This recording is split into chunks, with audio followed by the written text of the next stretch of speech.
കപ്പം ക്ലബിന്റെ ഇന്റർവ്യൂയിലേക്ക് സ്വാഗതം. ആദ്യമായിട്ട് നമ്മളൊരു ചാനൽ ഇന്റർവ്യൂ നടത്തുക. ശ്രീ സി പി സുഗതൻജി വളരെ കാലമായി അറിയപ്പെടുന്ന ഒരു സ്വയംസേവകനാണ്. ഹിന്ദു സമൂഹത്തിനിടയ്ക്കുള്ള ഉച്ചനീചത്വങ്ങൾ അവസാനിപ്പിക്കാൻ വേണ്ടിയിട്ട് ഉള്ള ഒരു നവോത്ഥാന പ്രസ്ഥാനത്തിന്റെ തുടക്കക്കാരനാണ്. കേരളത്തിലെ BJPയുടെ അധികാരത്തിൽ വരണമെന്ന് ഏറ്റവും കൂടുതൽ ആഗ്രഹിക്കുന്ന ആൾക്കാരിൽ ഒരാൾ കൂടിയാണ്. കേരളത്തിലെ BJP അധികാരത്തിൽ വരുന്നതിനുള്ള തടസ്സങ്ങളെ പറ്റിയിട്ട് നമുക്ക് ഇന്ന് അദ്ദേഹമായിട്ട് നമുക്ക് ചോദിക്കാം. നമ്മുടെ കേരളത്തിലെ പിണറായി വിജയൻ സർക്കാർ, ഇടത് സർക്കാർ എന്നുള്ള ആരും ഇപ്പോൾ ഉപയോഗിക്കാറില്ല, പിണറായി വിജയൻ സർക്കാർ എന്നാണ് പറയുന്നത്. പിണറായി വിജയൻ സർക്കാർ ഒരു മൂന്നാമതും അധികാരത്തിൽ വരാൻ വേണ്ടിയിട്ടുള്ള തയ്യാറെടുപ്പിലാണ്. അപ്പൊ അങ്ങനെ നോക്കുമ്പോഴത്തേക്ക് കേരളത്തില് കഴിഞ്ഞ ഇലക്ഷനിൽ നമ്മൾ അനലൈസ് ചെയ്ത് കഴിഞ്ഞാൽ 35ഓളം സീറ്റുകളിൽ കമ്മ്യൂണിസ്റ്റ് പാർട്ടിക്ക് ജയിച്ച 35ഓളം സീറ്റുകളിൽ അവർക്ക് കിട്ടിയ ഭൂരിപക്ഷം BJPക്ക് കിട്ടിയ വോട്ടിനേക്കാളും തുലവും കുറവായിരുന്നു. അപ്പോൾ BJPയുടെ ശക്തി CPM നിന്ന് ചോർന്നു വരുന്ന വോട്ടുകളാണെങ്കിൽ പോലും അത് CPMനെ തന്നെ ബലത്തിൽ അധികാരത്തിൽ കൊണ്ടുവരുന്ന ഒരു ഓപ്പോസിറ്റ് ഒരു പാരഡോക്സ് ആണ് നമ്മൾ കാണുന്നത്. CPMന്റെ വോട്ട് ചോരുന്നെങ്കിൽ പോലും അവർ ജയിക്കുന്ന ഒരവസ്ഥയിലോട്ടാണ് എത്തുന്നത്. അതേസമയം കോൺഗ്രസിന്റെ വോട്ട് ചോരുന്നുണ്ട്, അതും BJPക്ക് കിട്ടുന്നുണ്ട്. പക്ഷേ ഈ 35 മണ്ഡലങ്ങളിലും BJPക്ക് കൃത്യമായിട്ടുള്ള ഒരു നിലപാടില്ലാതിരുന്നത് കൊണ്ടും ആരെയാണ് കേരളത്തിൽ അവർക്ക് തോൽപ്പിക്കേണ്ടത് എന്നുള്ള ഒരു കൃത്യമായിട്ട് നിലപാടില്ലാതിരുന്നുകൊണ്ടാണ് അവർ 140 സീറ്റുകളിൽ മത്സരിക്കുന്നത്. കഴിഞ്ഞ ഒരു 2-3 ഇലക്ഷന് മുമ്പ് ഒരിക്കൽ ഒരു 100 സീറ്റ് മത്സരം ഉണ്ടായിരുന്നു. അപ്പോൾ താങ്കളുടെ അഭിപ്രായത്തിൽ കേരളത്തിൽ BJP 140 സീറ്റിൽ മത്സരിക്കുന്നതാണോ BJPയുടെ വളർച്ചയ്ക്ക് നല്ലത്, അതോ സെലക്ടഡ് ആയിട്ടുള്ള മണ്ഡലങ്ങളിൽ ശ്രദ്ധ കേന്ദ്രീകരിച്ചിട്ട് ഇപ്പൊ നമ്മൾ യുദ്ധം ആകുമ്പോഴത്തേക്ക് നമ്മൾ എല്ലാ റിസോഴ്സസും കൂടെ ചില സ്ഥലങ്ങളിലേക്ക് നമ്മൾ ക്രോഡീകരിക്കാറുണ്ട്, ഏകീകരിക്കാറുണ്ട്.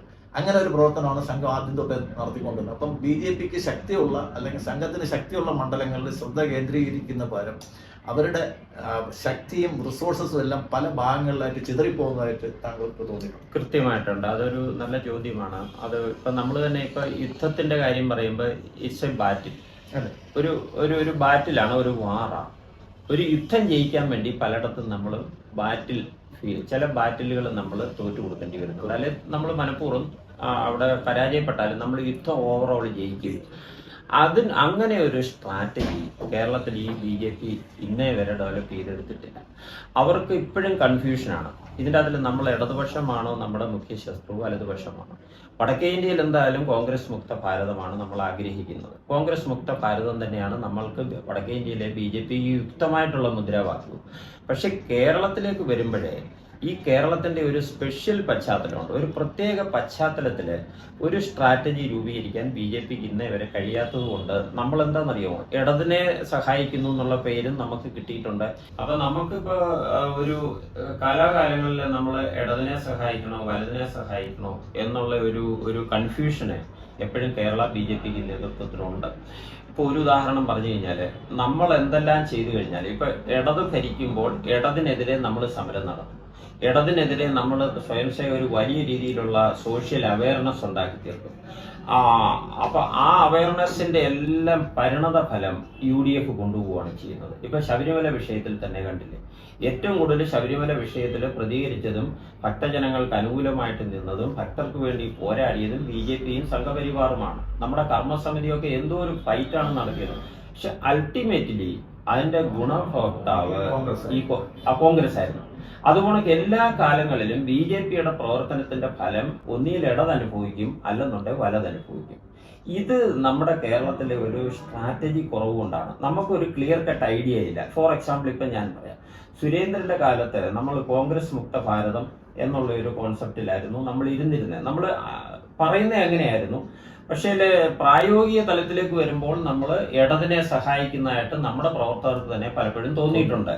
അത് തോന്നിയത് ശരിയാണോ തെറ്റാണോ ഇല്ലയോ എന്നുള്ളതല്ല, അതൊരു സ്ട്രാറ്റജിയുടെ കുറവാണ്, അതൊരു ക്ലാരിറ്റിയുടെ കുറവാണ്. കാരണം ഇടതിനെ സഹായിക്കുന്നു എന്നുള്ള ഒരു വലിയ ഒരു തെറ്റിദ്ധാരണ നമ്മുടെ സ്വയംസേവകർക്കിടയിലും നമ്മുടെ BJPയുടെ പ്രവർത്തകർക്കിടയിലും ഉണ്ട്. കാരണം എന്താണെന്നറിയോ, ഇത്രയും സ്വർണ്ണക്കടത്തും ഇത്രയും പ്രശ്നങ്ങളും ഇത്രയും ഇടത് രാജ്യവിരുദ്ധ പ്രവർത്തനങ്ങളും നടത്തിയിട്ടും ഒരു കേസ് എടുക്കാനോ അതിന്റെ ആ എടുത്ത കേസുകൾ ഒരു ലോജിക്കൽ കൺക്ലൂഷനിൽ കൊണ്ടെത്തിക്കാനോ നമുക്ക് കഴിഞ്ഞിട്ടില്ല. അപ്പൊ നമ്മുടെ പ്രവർത്തകർ പലരും വിചാരിക്കുന്നത് നമ്മൾ എന്തോ BJP നമ്മൾ ഇടതിന്റെ സപ്പോർട്ടേഴ്സ് ആണെന്നുള്ളതാണ്. പക്ഷെ ചില അവസരങ്ങളില് നമ്മൾ പിന്നെ UDF ജയിക്കട്ടെ അല്ലെങ്കിൽ അങ്ങനെ ഒരു ചിന്താഗതി നമ്മുടെ സ്വയംസേവകരുടെ ഇടയിലുണ്ട്. നമുക്ക് ശക്തി ഇല്ലാത്തടത്ത് എന്നാൽ UDFന് കൊടുത്തു കളയാം, അങ്ങനെയൊക്കെ ചിന്തിക്കുന്ന വോട്ടേഴ്സ് ഉണ്ട്, നമ്മുടെ അനുഭാവികൾ എന്ന് പറയാം. സ്വയംസേവകർ അങ്ങനെ എല്ലാ കാലത്തും BJPക്ക് വോട്ട് ചെയ്യത്തുള്ളൂ. അപ്പൊ ഞാൻ പറഞ്ഞു വന്നത് ഒരു സ്ട്രാറ്റജിയുടെ കുറവ് നമുക്ക് എല്ലാ കാലത്തും ഈ BJP കേരള ഘടകത്തിനുണ്ട്. അവിടെ കൺഫ്യൂഷന്റെ ഒരു തരംഗമുണ്ട്. ഇനി ഫോർ എക്സാമ്പിൾ ഏറ്റവും അവസാനത്തെ ഒരു കൺഫ്യൂഷന്റെ കാര്യം ഞാൻ എടുത്തു പറയാം. കേരളത്തിൽ ഇപ്പൊ BJPക്ക് ആവറേജ് ഒരു 20% വോട്ടുണ്ട്, ആവറേജ്, അല്ലെങ്കിൽ ഒരു 17 to 20% വോട്ടുണ്ട്. ആ വോട്ട് എവിടുന്ന് വന്നു എന്നുള്ളത് BJPക്ക് ഇന്നും ക്ലാരിറ്റിയോടുകൂടി അവർക്ക് ചിന്തിക്കാൻ പറ്റുന്നില്ല എവിടുന്നാണ് വന്നത്. പക്ഷെ ഇപ്പോഴേ ലാർജ് സ്കെയിലില് SNDP സമുദായത്തിൽ നിന്ന് ഹിന്ദുക്കള് മാറി BJPക്ക് വോട്ട് ചെയ്യുന്നുണ്ട്. CPM പലയിടത്തും പരാജയപ്പെടാനുള്ള കാരണം CPMന്റെ ഹിന്ദു വോട്ടുകള് BJPക്കുള്ളിലേക്ക് പോകുന്നുണ്ട്. അതേസമയം തന്നെ ക്രിസ്ത്യാനിറ്റിയിൽ നിന്ന് ഒരു ചെറിയ ശതമാനത്തിന് അനുഭാവം ഉണ്ടായിട്ടുണ്ട് BJPയോട്. അവർ ചില വിഭാഗങ്ങൾ BJPക്ക് ഒപ്പം നിൽക്കാൻ തയ്യാറാകുന്നുണ്ട്. ത്രിസംഖികൾ എന്ന് പറഞ്ഞാൽ അറിയപ്പെടുന്ന കുറെ ആൾക്കാരുണ്ട്. പക്ഷെ അവരുടെ ഒന്നും ഫാമിലി മെമ്പേഴ്സ്, ഇപ്പൊ ഒരു ത്രിസംഖി, ഇപ്പൊ ഞാനിപ്പോ നാഷണൽ പ്രോഗ്രസീവ് പാർട്ടിയുടെ വൈസ് ചെയർമാനാണ്. ഈ ത്രിസംഖികളുടെ വീട്ടിലുള്ളവർ പോലും അവര് ചിന്തിക്കുന്നില്ല, അവര് പള്ളിക്കാർ പറയുന്നേ കേൾക്കുന്നുള്ളൂ. അപ്പൊ ത്രിസംഖികള് ലാർജ് സ്കെയിലില് പിന്നെ നമുക്ക് വോട്ട് ചെയ്തെന്നും അല്ലെങ്കിൽ ക്രിസ്തീയ സമുദായം നമുക്ക് എല്ലാ കാലത്തും നമുക്ക് സപ്പോർട്ടായി എന്നൊരു അമിത വിശ്വാസം കേരള BJPക്ക് ഇപ്പോൾ ഉണ്ടായിട്ടുണ്ട്. അത് ഈ കഴിഞ്ഞ കഴിഞ്ഞ പഞ്ചായത്തിൽ പിന്നെ നമ്മുടെ ഈ ഇലക്ഷൻ സുരേഷ് ഗോപിയുടെ വിജയത്തോട് കൂടിയിട്ടാണ് അങ്ങനെ ഒരു ശക്തമായിട്ടുള്ള ഒരു വികാരം BJP നേതൃനിരയിലേക്ക് വന്നിട്ടുണ്ട്. അവരുടെ ചിന്താഗതി എന്ന് പറഞ്ഞാൽ ക്രിസ്തീയ സമൂഹം അവർക്ക് അനുകൂലമായിട്ട് വന്നു. അപ്പൊ ഇനി ക്രിസ്തീയ സമൂഹത്തിന്റെ കൂട്ടുപിടിച്ചിട്ട് കേരളത്തില് ഇലക്ഷൻസ് നേടാമെന്നുള്ള ഒരു ധാരണയിലേക്ക് അവർ വന്നു കഴിഞ്ഞപ്പോൾ ക്രിസ്തീയ സമൂഹം അതിന് പ്രിപ്പയർ ആയിട്ടില്ല എന്നുള്ള ഒരു യാഥാർത്ഥ്യം നമ്മൾ മനസ്സിലാക്കുന്നുണ്ട്. ഏറെയും കുറഞ്ഞു അവരുടെ ആറ്റിറ്റ്യൂഡ് ചേഞ്ച് ചെയ്തിട്ടുണ്ട്.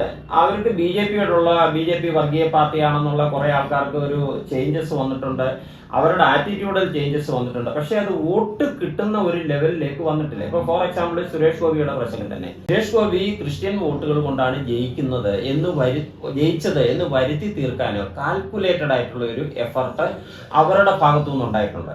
അതിന് മറുനാടനെ പോലുള്ള ആൾക്കാര് വളരെ ആസൂത്രിതമായിട്ട് ക്രിസ്ത്യൻ വിഭാഗം ഉണ്ടെങ്കിലേ BJPക്ക് ഇനി നിലനിൽക്കാൻ പറ്റൂ എന്നുള്ള ഒരു പ്രൊപ്പഗണ്ട, ഒരു ഹൈപ്പ് ക്രിയേറ്റ് ചെയ്തിട്ടുണ്ട്. ആ ഹൈപ്പിൽ വീണിരിക്കുകയാണ് ഇന്നത്തെ BJP നേതൃത്വം. ഒറ്റ ഉദാഹരണം പറഞ്ഞു കഴിഞ്ഞാല് ഇപ്പൊ നമ്മള് മഞ്ചേരിയിൽ ഒരു സ്ഥാനാർത്ഥിയെ നിർത്തി, എവിടുന്നോ ഒരു ക്രിസ്ത്യൻ സ്ഥാനാർത്ഥിയെ നിലമ്പൂരിൽ ഒരു സ്ഥാനാർത്ഥിയെ കൊണ്ടുവന്നു, എവിടുന്നോ ഒരു ക്രിസ്ത്യൻ സ്ഥാനാർത്ഥിയെ പിടിച്ചുകൊണ്ടുവന്ന് നിർത്തി. അവരെ സംബന്ധിച്ച് ഇപ്പോഴേ ഹിന്ദു വോട്ട് ഇതൊരു വലിയ അപകടകരമായ പോക്കിലേക്കാണ് ഇത് നിൽക്കുന്നത്. വെള്ളാപ്പള്ളി സാറിന്റെ ആറ്റിറ്റ്യൂഡ് അങ്ങ് ശ്രദ്ധിച്ചിട്ടുണ്ടോ? വെള്ളാപ്പള്ളി സാർ എന്തെല്ലാം പറഞ്ഞു കഴിഞ്ഞാലും അദ്ദേഹത്തിന്റെ പല പ്രസ്താവനകളും ഹിന്ദു അനുകൂലമാണ്. അദ്ദേഹത്തെ നമ്മൾ മേക്കപ്പ് ചെയ്ത് കൊണ്ടുവരുവാണ് ചെയ്യേണ്ടത്. അദ്ദേഹം ഒരു പക്ഷേ ഇടതുപക്ഷത്തെ, ഞാനൊക്കെ സമുദ്ധാന സമിതിയുടെ കൺവീനർ ആയിരുന്ന അതേ സ്ഥാനത്ത് അദ്ദേഹം തുടരുകയാണ്. അദ്ദേഹം പിന്മാറി പോകുന്നിട്ട് അദ്ദേഹത്തെ സംബന്ധിച്ചിടത്തോളം അദ്ദേഹം ഇടതുപക്ഷവുമായിട്ട് നല്ല സമ്പർക്കത്തിൽ ഇരിക്കുന്നെങ്കിലും അദ്ദേഹത്തിന്റെ സമുദായത്തിൽ വരുന്ന വലിയ മാറ്റത്തെ അദ്ദേഹം കാണുന്നുണ്ട്, ഉൾക്കൊള്ളുന്നുണ്ട്. ആ ഉൾക്കൊള്ളലിനെ പിന്തുണയ്ക്കുകയാണ് നമ്മൾ വേണ്ടിയത്. അതായത് ഹിന്ദു സമൂഹമാണ് കേരളത്തിൽ 52%. ആ 52%-ല് ഇന്ന് BJPക്ക് 20% ഉണ്ടെങ്കിൽ 18% അവരാണ്. പക്ഷെങ്കിൽ അവരെ മറന്നുകൊണ്ടുള്ള ഒരു പ്രവർത്തനത്തിന്റെ ഒരു രീതിയിലേക്ക് പോകുന്നു എന്ന് RSSനും സംഘപരിവാറിന്റെ മറ്റ് സംഘടനകൾക്കും തോന്നി തുടങ്ങി. അതിന്റെ ഏറ്റവും വലിയ റിഫ്ലക്ഷനാണ് ഹിന്ദു ഐക്യവേദിയുടെ ഈ കന്യാസ്ത്രീകളുടെ വിഷയത്തിലുണ്ടാകുന്ന ആ ഒരു റിഫ്ലക്ഷൻ. ഹിന്ദു പാർലമെന്റിന്റെ, ഇപ്പൊ ഞാൻ സെക്രട്ടറി ആയിരിക്കുന്ന ഹിന്ദു പാർലമെന്റിലെ സമുദായ സംഘടനകളുടെ നേതൃത്വത്തിൽ ഇരിക്കുന്ന സമുദായ നേതാക്കളുടെ റിഫ്ലക്ഷൻ, നിങ്ങൾക്കിനി ഹിന്ദുവിനെ വേണ്ട എന്നുള്ള ഒരു ലെവലിലേക്ക് വരികയാണോ BJP എന്ന് ചോദിക്കുന്നു. ഹിന്ദുക്കൾ എന്തായാലും ഞങ്ങളുടെ കയ്യിലിരിക്കുകയാണ്. ഇനി ഹിന്ദുക്കളെല്ലാം ഞങ്ങളുടെ കൂടെ വന്നു കഴിഞ്ഞു, ഇനി യാതൊരു കാരണവശാലും ഇനി ഹിന്ദുക്കളെ മൈൻഡ് ചെയ്യേണ്ട കാര്യമില്ല എന്നൊരു ചിന്താഗതി വന്നിട്ടുണ്ടോ എന്നുള്ള ഒരു സംശയം എനിക്ക് ഈ കന്യാസ്ത്രീ പ്രശ്നത്തിലേക്ക് വരുന്നുണ്ട്. ഇത് ബാക്ക്ഫയർ ചെയ്യും. എന്ന് പറഞ്ഞാൽ അടിസ്ഥാന ജനവിഭാഗങ്ങളായ പട്ടികജാതി പിന്നോക്ക വിഭാഗങ്ങള്, അതായത് മോദിജിയുടെ കാലം വരെയും നമ്മളൊപ്പം ഇല്ലായിരുന്നു. അവരിൽ നിന്ന് നല്ലൊരു ഒഴുക്ക് നമ്മുടെ ഇടയിലേക്ക് വന്നുകൊണ്ടിരിക്കുന്ന ഒരു അവസരത്തില് നമ്മൾ ക്രിസ്തീയ വിഭാഗത്തെ മാത്രം ഫോക്കസ് ചെയ്യുന്നു എന്നുള്ള ഒരു അപകടകരമായ ചിന്താഗതി ഈ കന്യാസ്ത്രീ പ്രശ്നത്തിൽ ഉരുത്തിരിഞ്ഞു വന്നിട്ടുണ്ട്. അത് എത്രയും പെട്ടെന്ന് BJP ആ ആശങ്കകള് അടിസ്ഥാന ഹിന്ദു ജനവിഭാഗങ്ങളുടെ ഇടയിൽ നിന്ന് മാറ്റിയില്ലെങ്കിൽ അത് വലിയ അപകടം ചെയ്യും. ഇപ്പൊ ഒറ്റ ഉദാഹരണം പറഞ്ഞു കഴിഞ്ഞാല് 2016 മറ്റ് ഇതര സമുദായങ്ങൾക്ക്, നായാടി മുതൽ നമ്പൂരി വരെയുള്ള സമുദായങ്ങൾക്ക് BDJS എന്ന് പറഞ്ഞ പാർട്ടി രൂപീകരിച്ചത് ഇഷ്ടപ്പെടാഞ്ഞതുകൊണ്ട് അവർ N ബ്ലോക്കായിട്ട് CPM പോയി വോട്ട് ചെയ്ത അതേ അവസ്ഥ ഇപ്പൊ വീണ്ടും വരാനുള്ള സാധ്യതയാണ്. ഹിന്ദുക്കളെ പ്രകോപിപ്പിക്കുകയും ഹിന്ദുക്കള് BJPക്ക് ഒരു ആവശ്യമില്ലാത്ത സാധനമാണെന്ന് വരുത്തി തീർക്കാനുള്ള ഒരു ശ്രമം BJPയുടെ ഭാഗത്തുനിന്ന് എന്തായാലും ഉണ്ടായിട്ടില്ല. പക്ഷെ മറ്റുള്ളവർ അത് അങ്ങനെ വരുത്തി തീർത്ത് കഴിഞ്ഞാൽ അത് BJPക്ക് അപകടം ചെയ്യും. അത് വലിയ കുഴപ്പമുണ്ടാവും. ഇപ്പൊ തന്നെ കേരളത്തിലുള്ള RSSന്റെ നല്ലൊരു ശതമാനം പ്രവർത്തകർക്കും സംഘപരിവാർ പ്രസ്ഥാനങ്ങൾക്കും ഞങ്ങളുടെ ഹിന്ദു പാർലമെന്റ് ഉൾപ്പെടെയുള്ള സമുദായങ്ങളുടെ നേതൃത്വത്തിനും ഈ ഒരു ചിന്താഗതി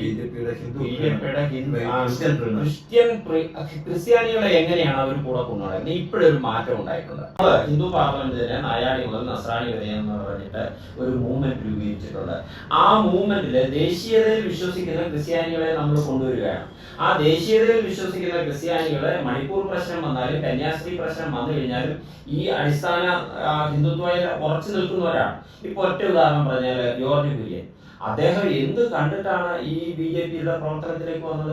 ഒന്നുമില്ലാതിരുന്ന ഒരു കാലത്ത് ഒരു ദേശീയവാദിയായ, ഇത്രയും രാജ്യസ്നേഹമുള്ള, ഇത്രയും ദേശീയവാദിയായ അദ്ദേഹത്തെ പോലുള്ള ആൾക്കാർ ഇന്ന് ക്രിസ്തീയ സമൂഹത്തിൽ ഒരുപാടുണ്ട്. അവരുടെ ഒരു കൂട്ടായ്മ സൃഷ്ടിക്കാനാണ് അങ്ങ് ഞാനും കൂടെ, അല്ലേ? അങ്ങ് ഒരു നമ്മുടെ സപ്പോർട്ടായിട്ട് പോകുന്നല്ലോ.